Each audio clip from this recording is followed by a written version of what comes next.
Hello, how's it going? There's always a few that are ready and a few that you just got here yet and you haven't woken up yet. I apologize for that. I'll do my best to keep you awake. That's part of my job. So anyway, I'm supposed to talk about this first, but I want to echo what Barry was hitting just a second ago with the go to the training class to go to missions. You don't know what God wants to do in your life. You don't know where he wants to send you, what he wants you to do. And a lot of people never take a first step that gets them ready for any steps that are coming. So I encourage you, if you haven't, to sign up for the missions training class. It's not saying I'm going to go anywhere, but it's saying, God, if you want me to go somewhere, I'm saying yes to the possibility, okay? Because then God can do all kinds of cool stuff in your life. So anyway, that's that. We are in 21 days of prayer.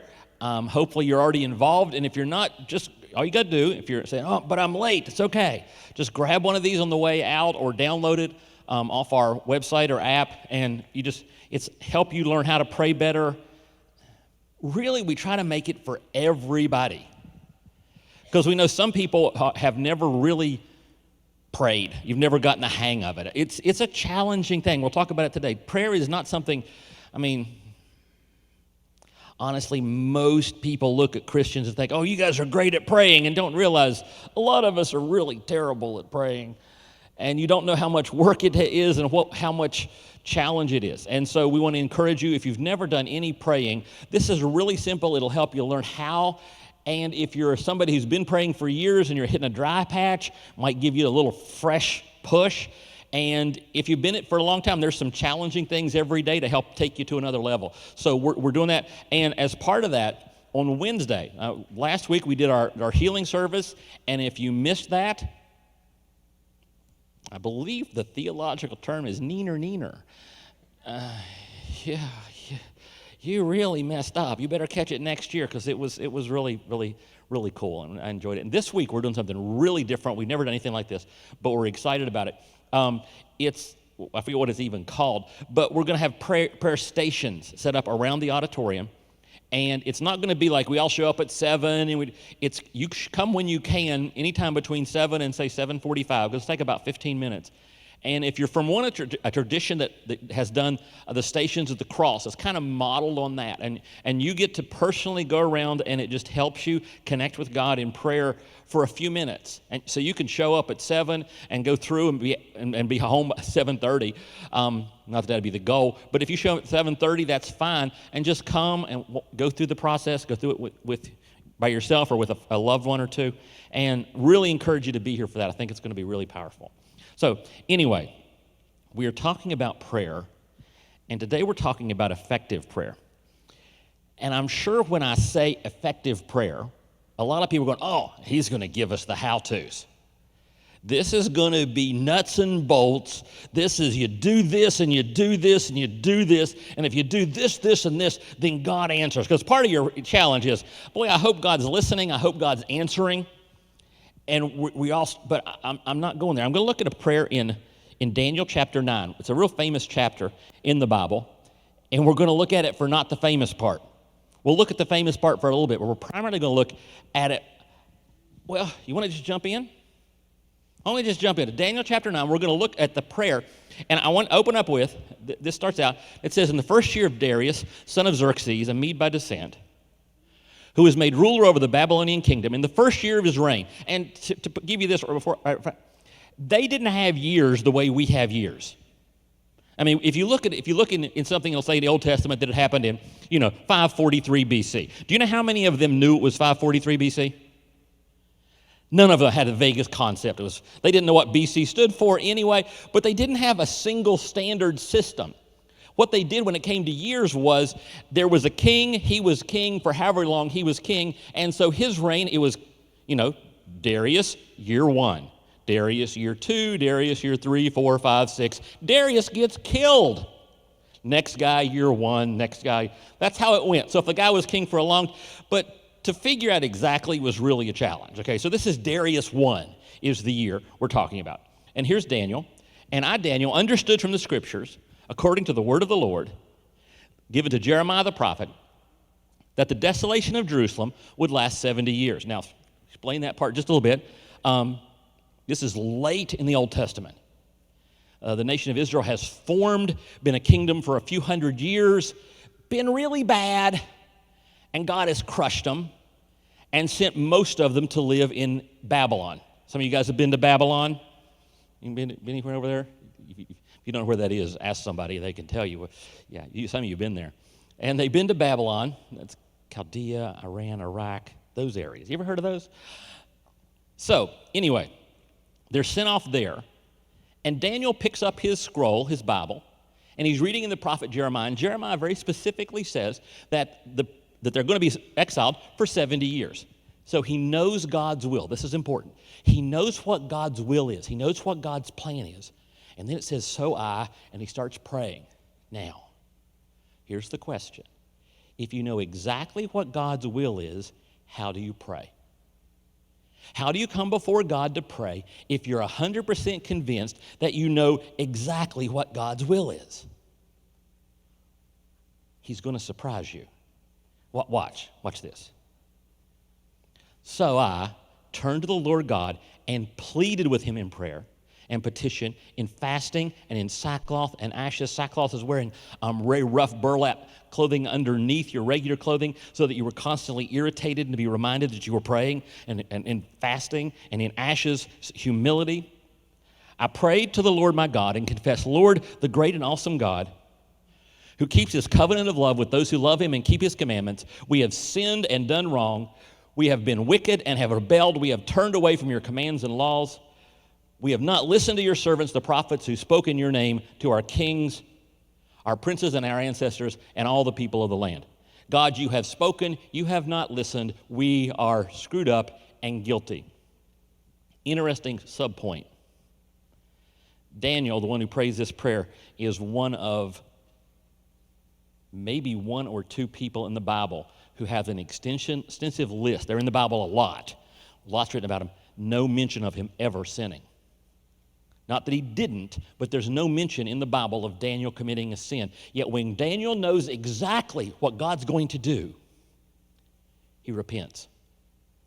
He comes to God and repents for himself, repents for his people. Was anybody have that? Anybody expecting that? No, I don't think so. See, here's the thing. Effective prayer admits to our failings. Effective prayer admits to our failings, and I'm going to try to write today too, just because I'm feeling it. If it'll let me. See what happens. Yes. There's your word for the first part, humility. I see a lot of Christians who pray arrogantly. Who say, if you know what God's will, you come and you just tell God what he's going to do, or if you just check the right boxes. If you come to prayer and you do A, B, and C, God is required to do what you ask him to do. There are a lot of perks with being God. And it's a great job. It's not available, but it's a great job. And one of the perks of being God is you do what you want to do. And there's nobody that can manipulate or force you to do anything that you don't want to do. So anytime somebody comes in prayer and says, well, if you do this, God doesn't have to do anything. Okay? What's God going to do? God is going to do his will, his way. And if you come to him with this, God, you have to do this because I asked this way. I followed this procedure. I checked these boxes. Therefore, God, you must listen to me. God goes, yeah, I don't think so. Matter of fact, I think that's a really good way not to get your prayers answered. A really good way not to get your prayers answered is to come to God and tell him, this is what you have to do, God. God's going to go, yeah. See, I'm God. This is really important. Write this down. Write this down. There is a God, and you're not him. Okay? And whenever you start acting like when you pray that you can tell God what to do, you've forgotten the basic law of the universe that there is a God and you're not him. And his ways are higher than your ways and his thoughts are higher than your thoughts. So what we have to do when we come to God is we have to come humbly. Okay? In another place, it says, therefore confess your sins to each other and pray for each other so that you may be healed. You want to know what the next line is? I'm setting you up with the lines today. Give me this. Here it says, confess your sins, pray for each other so you be healed. You know what the next line of that same thing is? The prayer of a righteous person is powerful and effective. You may have heard, if you've been a Christian for a while, the prayer of the righteous man is powerful and effective. Yeah, when it's a righteous, humble, repentant man. Matter of fact, it says a righteous man. Do you know what a righteous person is? A righteous person is a person who doesn't have sin in their life. That's what righteous means. Righteous means sinless. Anybody here sinless? Do you know when you're sinless? There is one time. There is a time that occurs from time to time where you are sinless. That is when you have messed up royally. You know, you got your favorite sins, the sins that you, not favorites, the one you hate the most that comes into your life you can't seem to get rid of. When you commit that sin and you come humbly to God and ask for his forgiveness, and God washes you clean of your sin. If you confess our sins, he's faithful and just to forgive us our sins and to cleanse us of all unrighteousness. And at that point, we become righteous, and our prayers become powerful and effective when we repent. Not because we're good, not because we're getting things right, not because we're living up to some standard that we're not living up to. Okay? See, we don't ask for God's favor. Hit the button right. Hit the button, sorry. There we go. We don't ask for God's favor because we earn it. We ask because he loves us. And then somebody comes in and says, you're going to have to, at least one online or in the room is going to say, Steve, it says to come boldly before the throne of grace. It says to come boldly. I read that in the Bible. Yes, it is. Have you read the whole verse? So let us come boldly to the throne of our gracious God. Why? There we will receive his mercy and will find grace to help us when we need it most. To help you understand that, let me tell you, one of my favorite books in the Bible, I've got a lot of favorite books in the Bible. One of them is Esther. Esther is an amazing book. I love the book of Esther. It's a great story. You should read it this afternoon because it's fun. It's just enjoyable. You'll find it's right sort of in the middle to the right, just a little bit. And Esther is a beautiful woman who gets recruited to be the queen. She doesn't really volunteer for this job, but she gets chosen because she's very pretty, very hot, and the king gets to pick who gets to be queen, and he gets tired of the old queen, so he picks a new one. That's an important point. He got tired of the old queen, because if you're king and you get tired of the old queen, you trade her in for a new one.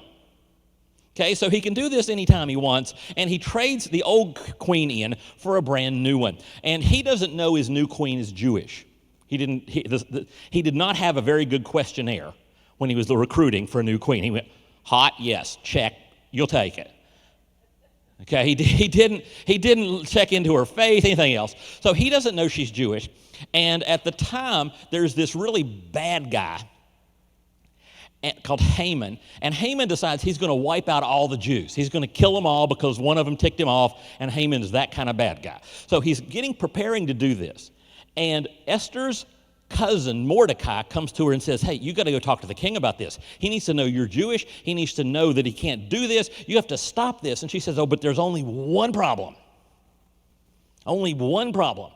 There is a law in the books that says you're not allowed to come into the king's presence unless you're invited. It's a law. Well, what's the penalty for the law? Like $300 fine and some community service? No. If you come into the king's presence and he didn't invite you, the penalty is death immediately. What? Yeah, you walk into the king's presence, you will be executed post haste. The only way you don't get executed is if the king issues you a pardon on the spot. He has to actively give you a pardon. He has to take his scepter, pick it up, aim it at you, and say, I pardon you. If he does not, if he's had a bad day, if breakfast did not go as planned, you're dead. And she says to Mordecai, and we haven't had a date night in a long time. He might be mad at me like he was mad at the former queen. He might be looking for a reason to get rid of me. And if he is, all he's got to do is stand there if I walk in the room. Now, Mordecai then gives the most famous line in the book of Esther, where he says, who knows if you came into the kingdom for such a time as this? And so Esther says, okay, I guess, I'm going to die one way or the other. So she goes in, and there's a pause. Queen's here. King is here. Scepter of forgiveness is here. And there's a pause while everybody in the room waits to see what's happening. And the king reaches down, grabs the scepter, and forgives her. That's how you enter the king's space. So when it says, come boldly into the presence of God, so you will receive his mercy and find grace. Because Jesus Christ took all of my sins and all of your sins, and he died for them on the cross, and he paid the penalty so that when we come into the throne, not because we're good, not because we're special, but because Jesus paid our penalty, God takes the scepter and says, I forgive you for being so bold as to walk into my presence. That's how we pray. That's the humility we're supposed to have when we pray. Now, let's take that off like that. Now let's go back to the very beginning, because I skipped over the first verse pretty much. I just want to go back to it. Where it says, I, Daniel, this is the very beginning of the chapter, understood from the scriptures, according to the word of the Lord, given to Jeremiah the prophet, that the desolation of Jerusalem would last 70 years. So he knows what's going on. Do you ever know what's going on? Do you ever know what's coming next? Yeah, me too. Never have a clue. But you know what I do? This is what I do. See, God may not be telling me his plans, but I'm more than willing to tell him mine. I've got a wonderful plan for my life. Matter of fact, if you hang around me much, I'll have a wonderful plan for your life too. Ask anybody. And we want to tell God his plan. Daniel comes to God and says, I know your plan. An effective prayer, not only is it humble, it aligns with God's plans, which makes it submissive. We spend an awful lot of time trying to get God to conform to what we want. Okay? But God's got a plan, and we need to be submissive to it. Here's the deal. Here's how that works. See, in the beginning, God created the heavens and the earth. So God had a plan. He created the universe. Humanity falls. Creation fall. He then begins the process of redeeming us through Jesus Christ, and then he's eventually going to restore all creation. And he's had a plan working from before the foundation of time. God has had a plan as to how he was going to pull off the whole thing. Pretty big plan.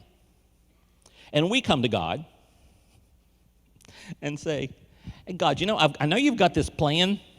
This whole foundation of the earth thing, Jesus dying on the cross, restoring all of creation. I know that. Could you tweak it just a little bit for me? I know you're going this way, but if you could just, it's like you're going somewhere, and you got a group going somewhere, you're going far out there, and somebody says, hey, if we stop here, it's the largest ball of twine in the world. Could we stop there for about an hour? And what does a good father say if say it's a family trip and the kid in the back seat pulls it up on their phone and says, it's the largest ball of twine in the world, and the dad says, no. This is not a trip to discover the largest ball of twine in the world. I'm sure there's a picture on your phone right now. Just pass the picture around. But we do that with God. We got our plan, and we're like, God, if you could I know you thought your plan through from eternity. I know you're totally all-knowing and totally all-powerful, but I've got a really good suggestion. But we need to be submitting to God's will, submitting to God's plan. And let me show you what I mean by submitting. If we go to the very end of Daniel chapter 9, this is how the chapter goes. He comes to God and he's all repentant because he knows God's going to do something. He knows God's going to restore Israel, and he's ready for it. And then he finishes praying, and an angel shows up. Anybody ever had an angel show up after you finish praying? You're praying, and an angel just walks in the room. If it never happened to me. Never had an angel just show up and say, "Hey, Steve, good prayer." Never had that happen. If it has happened to you, let me know. I'm just going to assume no for right now. But if any of you ever do have an angel show up after you pray, would you come tell me about it? I think it'd be really cool to hear that story firsthand. So I might even videotape it and put it on Facebook or something, because I'd love to hear your story about how an angel. But an angel shows up for Daniel. And the angel, here's what the angel says. And I want you to pay attention because it's really important stuff, okay? Therefore, consider the word and understand the vision. That's what he's telling him. 77s are decreed for the people and your holy city to finish transgression, to put an end to the sin, to atone for wickedness, to bring in everlasting righteousness, to seal up the vision of prophecy, and anoint the most holy place. Okay? Know and understand this. From the time the word goes out to restore and rebuild Jerusalem, until the anointed one, the ruler, comes, there will be 7 sevens and 62 sevens. Okay? It will be rebuilt with streets and a trench, because trenches are really important in streets. But in times of trouble, after the 62 sevens, the anointed one will be put to death and will have nothing. The people of the ruler will come and destroy the city and the sanctuary. The end will come like a flood. War will continue until the end, and desolations have been decreed.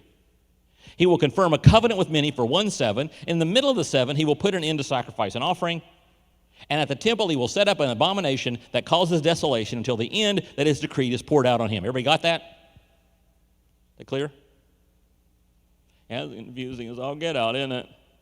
There's 7s and 72s and 7s and 70s, and there's just numbers flying all over the place, and stuff's happening, and there's an abomination and causing desolation, okay. Let me fill you in on this.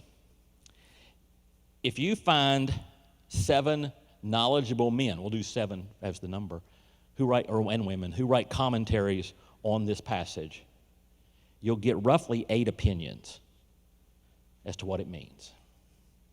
Seriously, I look it up. I do these things. That's what I'm going to do. Okay.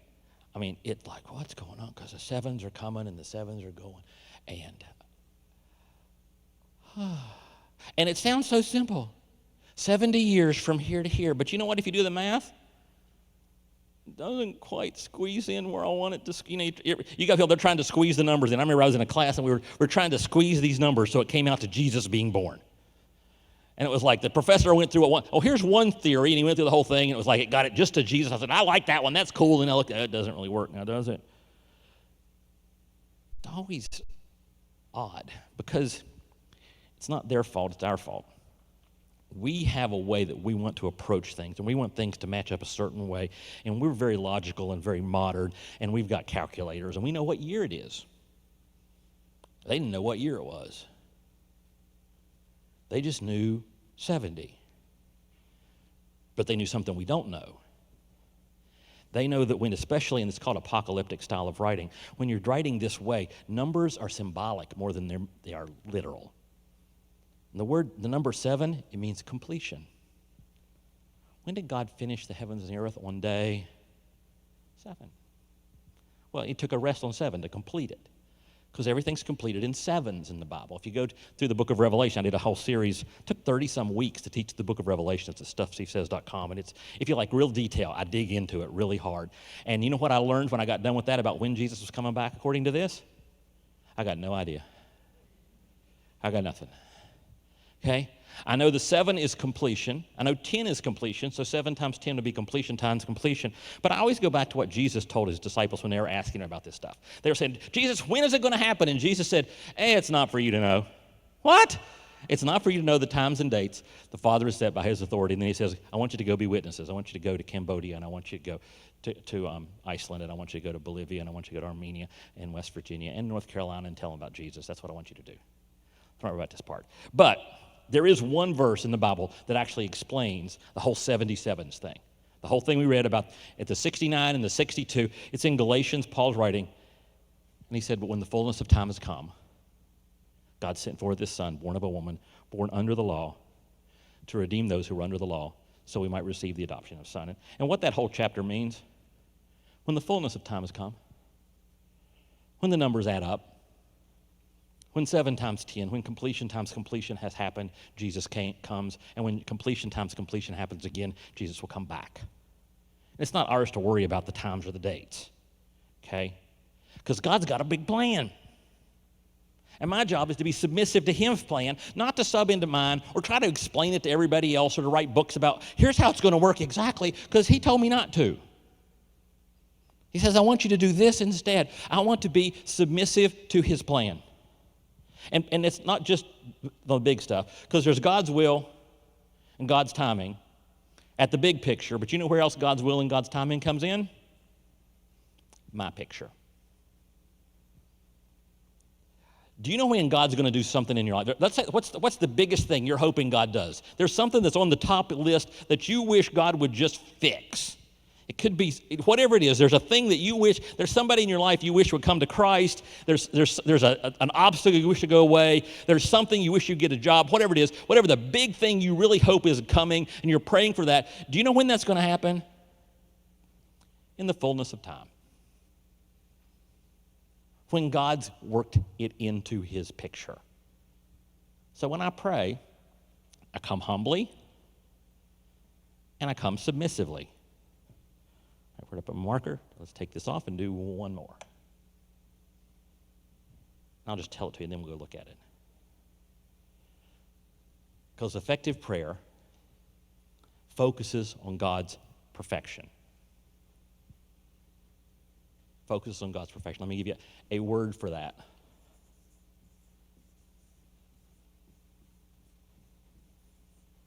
Worship. Worship is coming into the presence of God and acknowledging you know who he is. Now, I want to go through a big chunk of the prayer Daniel prayed, but I'm not going to try to focus on every word. I'm just going to highlight as we go through certain phrases as he prays. He goes, now, Lord our God, this is before the angel shows up. This is the prayer that brought an angel. So I think we should study it if it brought an angel. Because I think a prayer that brought an angel we should have on our to-do list, okay? Now, Lord our God, who brought your people out of Egypt with a mighty hand, boom, big. And who made for yourself a name that endures, boom, God. To this day, we have sinned, we have done wrong. Lord, in keeping with all your righteous acts, boom, God. Turn away your anger and your wrath from Jerusalem, your city, your holy hill. Our sins and iniquities of our ancestors have made Jerusalem and your people an object of scorn to all those around us. Now, our God, hear the prayers and petitions of your servant for your sake, Lord. Look with favor on your desolate sanctuary. Give ear, our God, and hear, open your eyes, and see the desolation of the city that bears your name. We do not request of you because we are righteous, but because of your great mercy. Lord, listen. Lord, forgive. Lord, hear and act. For your sake, my God, do not delay, because your city and your people bear your name. Anybody here get things done person? I should just ask anybody not. Here's how I can mess up one of the many ways I can mess up my prayer. Because when it comes to prayer, like most of my life, I've got things to get done. I don't mean things outside of prayer. I've got things inside of prayer to get done. I've got people that need praying for. I've got needs in my family. I've got needs in my life. I've got needs in my church. I've got needs in our world. There are a lot of needs. And you know what I like to do if I'm not careful? Go straight there. When it comes to prayer, let's get to the stuff that matters. Let's get to praying for the things. Let's get to the to-do list. Here, God, let's go over your to-do list again. I'm kind of like God's administrative assistant. Anybody do that? God, we're going to sit down this morning. We got to go over your to-do list today. Let's go through the to-do list, and here are the things I need you to get done now. If you could go ahead and start checking some of these off, that would be good. Yeah, that's not how that's supposed to work. I haven't told you guys this story for a long time. I had a time when I was doing that with God. I was going through my list, and I got upset at God because I had these people that I'd been praying for years and years. Anybody you've been praying for a long? Anybody on your? Those of you who've been Christians a while. Anybody on your prayer list you've been praying for so long you're tired of it? You know, you've been wanting this person to accept Christ for how long, and there is no movement and there is no motion, and you're like getting fed up with it. And I'm going through and I got a list of them. I got a section in my prayer list of the people who just don't turn to Christ. And I'm like just in one of those moods, and I go to God, I say, could you get somebody off this list? Could you just pick one? I'm not asking for you to go for the whole group. If you could just pick one and get them off the list, that'd make me happy. Not making it up. That was like Friday. This is the old be careful what you're praying for thing. Sunday, Kim and I, it's after church. We've had lunch. We're coming home. My phone rings. I pick it up. It's my cousin. He's on my list. I've been praying for him since.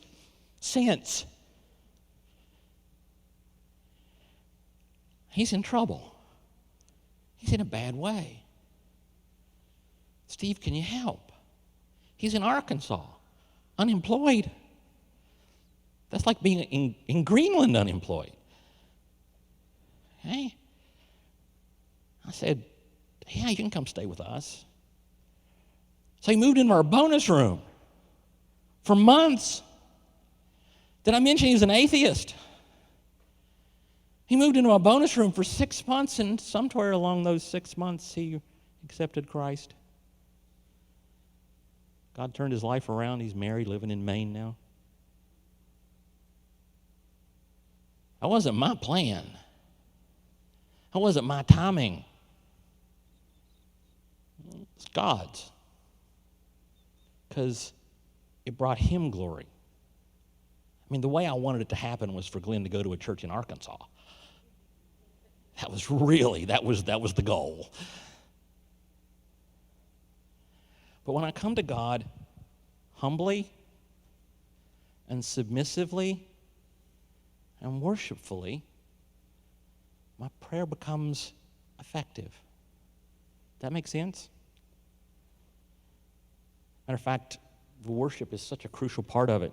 When Jesus was teaching his disciples how to pray, he says, this is how you should pray. Our Father in heaven, hallowed be your name. The first thing he says is worship. I skip over that part.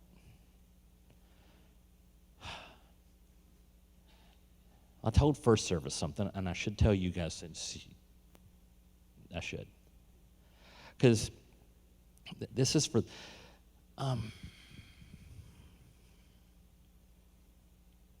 it's been a rough few years. Anybody noticed that? What I say it is, I've never gotten COVID, but it almost killed me. It's been probably the roughest couple years of my life. And not just physically. Physically, I'm doing fine. Emotionally, spiritually, I know I'm supposed to get up and tell you how great things are. That's my job. My job is to be like, Steve's got it together. No, he doesn't. Steve knows how to talk. Steve understands the Bible. Steve reads the Bible. Steve explains the Bible. That's what Steve does. That's my job, the same way you have a job. I love it. Doesn't make me super spiritual and doesn't make me immune from anything else. And over the past, couple years, you ever seen pipes where calcium starts building up in the pipes? You probably haven't seen it literally, but you've seen diagrams where there's a pipe and there's a calcium that starts forming, and over time more and more and more and more. And in my life, anybody ever have it where the calcium in your spiritual life kind of builds, those who've been Christians for a while, where the calcium kind of builds up in the pipes? And it's harder to pump. And things don't flow. And I'm guessing that I'm sharing this because I feel like I should, and I think that means there's probably a couple of you that your pipes have gotten a little clogged over the past couple of years, maybe. And it's not flowing. And I'll be honest with you, my prayer time, here's an advantage of doing what I do for a living. You're allowed to make it part of your schedule and nobody complains. So for me to get up in the morning and make my smoothie and go in my study and pray and read my Bible, you guys expect me to do that. That's almost in my job description. So there's nobody blocking me from it. But I still do it. But it doesn't flow good right now. It's not flowing very well at all. Hasn't for a while. Part of it, I'm just exhausted. I'll be honest with you. I'm just emotionally and spiritually wiped out. I've got the elders and I've been talking about. I'm going to take a real sabbatical this year, like 3 months, May to July, to unclog the pipes. I'll do some mission trips and things that build me up. But what I really hope is that God's able to, God and I can get these pipes cleaned out. Because we've all, if you've been a Christian, you've had a time, you've been to that time frames. This may be the deepest, the heaviest, the longest, but it's still, we've all had them where things aren't flowing smoothly. But I don't really think I should wait till then just to see if that makes sense. I probably shouldn't wait. I probably should, what could I do to help my process? And maybe what can you do to help your process? And I think humility is a good idea. Humility leads to gentleness. And have you noticed gentle, it seems like it's just completely disappeared from our society? We just don't do gentle anymore. Somebody says something that's even remotely, sometimes I can't believe it. I'll be going through some Twitter and I'll see some guy who's really a good spiritual leader and he says something that makes perfect sense. And there's somebody who decides they should be telling him he's a heretic. I'm like, what in the world? What happened to gentle? What happened to love, joy, and peace? What happened to all that stuff? That's the cost when you give up humility. When you start barging into God's throne room and telling him what to do, instead of repenting for the sinner that you are, that I are. Humility is the price we pay. And our culture is paying a price because we're not humble. The church is paying a price because we're not humble. I'm paying a price because I'm not humble enough.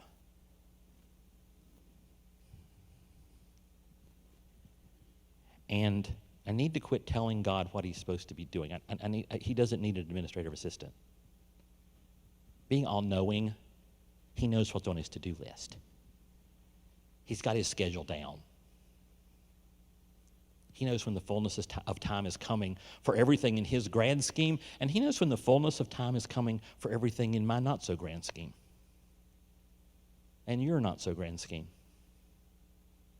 He knows when he's going to move on that. And while he wants us to bring it to him and ask, he wants us. He even says to bug him about it sometimes. But I do it with humility and submission. And I need to do it with worship. Where I don't rush past praising him to get to the important stuff. Where I take my time. Maybe listen to some music if that helps me. Whatever it is, take some time and talk to God about who he is and how great he is and how amazing he is. Because that'll put you in perspective for everything else. And if you skip that part, your prayer will lack perspective and it will not be effective. And again, I'm not saying that because you've got a problem. I'm saying that because I do. And I don't believe everybody here, I don't believe everybody in the room, everybody online, I don't believe all of you have that problem, but I guess some of you might. And so be humble, be submissive, and worship. This isn't the answer, but it doesn't hurt. We're going to have a part of our 21 days of prayer. We've got a night of worship in February 26th. Come and we'll worship, we'll practice. Sometimes it's nice to practice worship with other people for when you're going to do it by yourself later. But it seems appropriate. I hope you don't mind me sharing that. I think it wouldn't hurt to close. We close in prayer a lot. I think I want to close. I'm going to pray for me, okay? And I'll pray for you a little bit too. And if what I pray for me applies to you, then you can just, what he said to God. Does that sound reasonable? Father, I thank you that you are in control. I thank you that you are awesome. I thank you that you are loving. I thank you that you speak and the universe comes into order. I thank you that you have a plan. I thank you that your name should be glorified. I praise you for who you are. Not just for what you do for me, but who you are. If you never do another thing for me, ever, you're still worthy of praise. You're still worthy of being exalted. You're still the most amazing. Lord, the fact that you let me come boldly into your throne room and you extend the scepter of forgiveness, Father, that's incomprehensible. Forgive me for forgetting that. And Father, forgive me for a lot of things. Forgive me for the sins that I repeat. Forgive me for letting my heart get hard.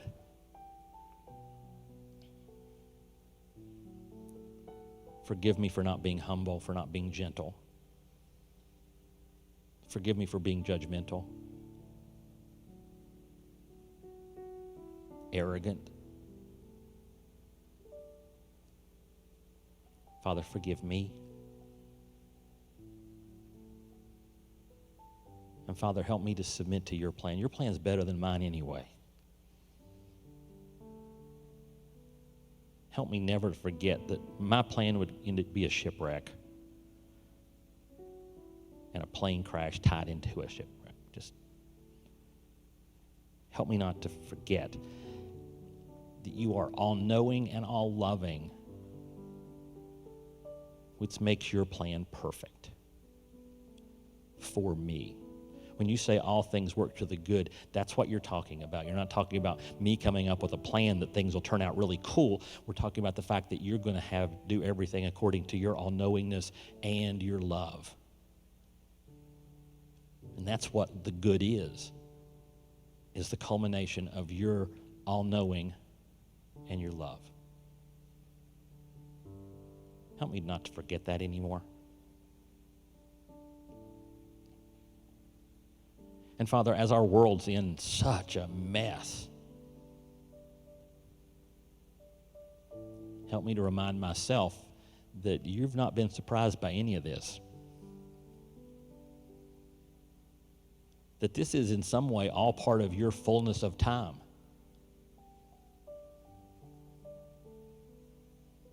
That you are working all things, not just for my good, but for the good of your universe.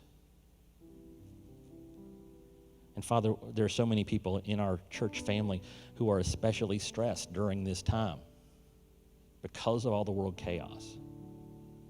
I want to pray for them, especially the military, the ones that are away from home right now, who are in uncertain places, and there's families that are in uncertain times. Give them a peace of knowing that your plan is still there, you're still in control, you're still worthy of worship.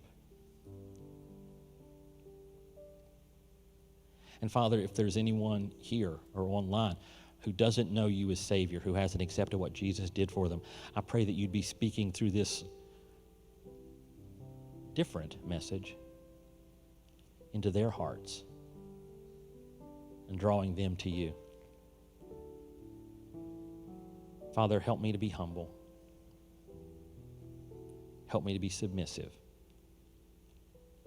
And help me to worship. It's in Jesus' name I pray. Amen.